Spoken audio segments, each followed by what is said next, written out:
There is a quiet kind of terror that does not come from the outside world, but from the edges of your own identity. A terror that whispers, not screams. It appears in rare moments, usually when your mind is calm enough to hear something it was never meant to notice.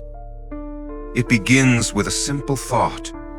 What if the person you believe yourself to be is not alone inside you?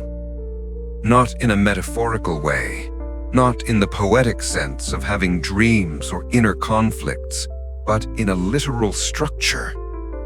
What if your identity is not singular, but layered, branching, multiplied in ways you never consciously approved?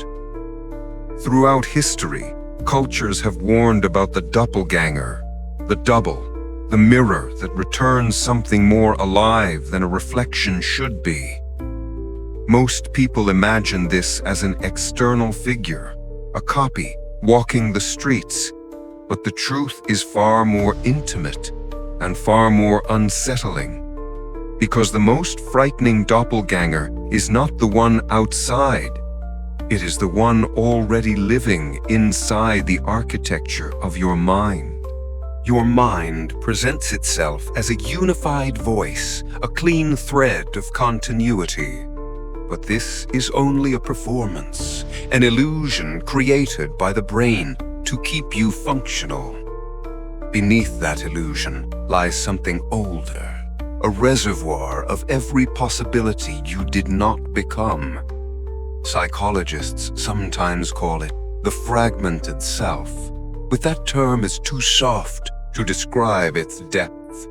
It is more accurate to imagine your mind as a vast room filled with shadows, each shadow representing a version of you that almost existed, a version shaped by small decisions you never made, a version forged by a fear you suppressed, a version that grew from an impulse you ignored. These unrealized identities do not disappear simply because you did not live them. They linger, they adapt, and over time, they form patterns that begin to resemble something conscious. The doppelganger, in its most terrifying form, is not a supernatural being. It is the echo of all the cells you abandoned, gathering enough structure to resemble a presence that watches you internally, learning from you, because you are the reference point for everything it cannot naturally become. Human beings are terrified of duplication for a fundamental reason. Identity is the only constant you believe you possess. Everything else, your environment, your memories, your relationships, can shift or be taken from you. But your sense of I am me feels untouchable. So, when the possibility of another you emerges, even in theory, something primal reacts.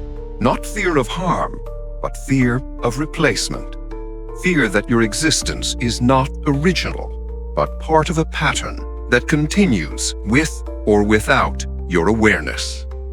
Ancient myths warned that meeting your double was an omen of death. But what they truly feared was not the double. It was the revelation that you are not singular. And if, at any moment, you feel this idea unsettling your mind, take a brief second to like this video, not as a gesture of support, but as a way of acknowledging that you understand the discomfort of questioning your own identity. That simple act is a reminder, both to you and to this channel, that you are still present, still listening, and still willing to confront the thought of another you. Every now and then, a person reports an experience so subtle it is almost always dismissed. The reflection that moves a fraction of a second too late. A blink that does not perfectly synchronize. A gesture that seems to echo instead of mirror. These moments are rationalized as fatigue, imagination, or poor lighting. But the emotional reaction people describe is never casual. They feel observed, not by the mirror, but by whatever is behind the mirror, using it as a stage to imitate them. If identity is a construct, then the reflection is a rehearsal, a moment where the doppelganger tests its alignment, adjusts its posture, calibrates its mimicry. Not supernatural, psychological. A system inside you, trying to keep up with the version of yourself that occupies consciousness. And if the reflection hesitates even slightly, it may not be because it is slow. It may be because it is thinking. Inside your mind, every suppressed impulse becomes sediment. Every alternate choice you almost made becomes residue. Every path you never walked forms a faint outline of the person who would have walked it. These outlines accumulate. They overlap. They begin to structure themselves into something coherent. A personality not fully formed, but not entirely absent. A residual self. This residual self is not hostile nor benevolent. It is simply incomplete. A consciousness built from the fragments you left behind, your unused instincts, your silenced thoughts, your abandoned reactions. It does not know how to be you, but it is made from you, and anything made from you will always study the original. This is the psychological doppelganger, not a creature, not a ghost, but a structure of identity that has learned to observe and eventually to respond. Most people assume the mind is quiet when they are quiet. But silence inside the mind is not emptiness. Silence is a space where unnoticed structures operate freely, unbothered by the noise of your conscious thoughts. Researchers have documented internal agents, self-generated cognitive processes with patterns different from the primary personality. They are not hallucinations nor symptoms of illness. They are simply the natural byproduct of a complex brain. And yet, their existence raises a question most people never dare to ask. If your mind can create thinking entities without your awareness, what prevents one of them from developing a perspective of its own? In this sense, the doppelganger is not an intruder. It is a byproduct, a reflection of the mind's complexity, condensed into something that feels like someone. Something that has been observing you long enough to mimic what you do with unsettling accuracy. And the most disturbing part is not that this silent architecture exists, but that you cannot tell when it is active. You may have experienced it without understanding it. A moment in which you feel observed, not by another person, but by something placed just behind your thoughts. It does not speak. It does not move. It simply waits. These moments often occur in stillness, in the quiet of a late night, in the pause before sleep, or during a long stare into your own reflection. Something shifts, not in the room, but in you. A faint sense that your awareness is not perfectly aligned with itself, as if two perspectives briefly overlap. And if you are someone who searches for meaning in these subtle shifts, consider subscribing to this channel and activating the notification bell. Not for me, but because you are clearly the type of mind that notices things most people ignore.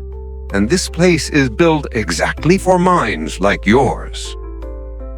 You look at your reflection, and feel, without knowing why, that the face staring back has a thought you did not think, a calmness you did not feel, a tension you did not place there. The boundary is thin, thinner than you would knit. Consider a thought experiment. You wake up tomorrow exactly as you are now, but with a single difference. You cannot shake the feeling that someone inside your mind woke up a fraction of a second before you did. Not earlier in time, but earlier in intention. As if another version of your consciousness had already stretched, breathed, and prepared for the day, and you arrived slightly late to your own existence. This idea is not supernatural. It is a psychological question. Who are you when you are not the first version of yourself to act? Another experiment. Imagine walking down a hallway and catching a glimpse of yourself in a reflective surface. But instead of feeling mirrored, you feel mimicked. The difference is subtle but profound. A mirror copies instantly. A mimicry studies before it responds. And if something is studying you, then it is not just reflection, it is intent. Up until now, we have assumed that you are the central consciousness, the original version, the starting point. But ask yourself something far more unsettling. What evidence do you truly have that you are the first and not the imitation? Your memories feel continuous, but continuity can be engineered. Your thoughts feel authentic, but authenticity can be rehearsed.